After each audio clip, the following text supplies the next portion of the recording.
Magandang balita, Biblia. Juan Kapitulo 7 versikulo 32 hanggang 36.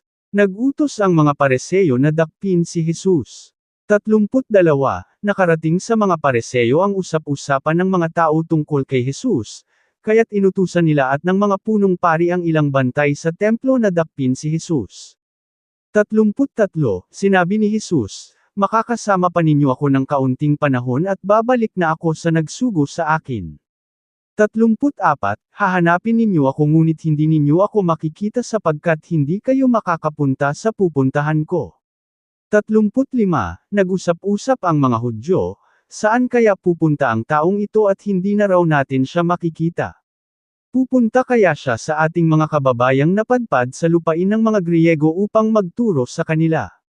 36. Ano kaya ang ibig niyang sabihin ng kanyang sinabing, "Hahanapan ninyo ako ngunit hindi ninyo ako makikita, at hindi kayo makakapunta sa pupuntahan ko"? Abangan! Juan Kapitulo 7 versikulo 37 hanggang 39.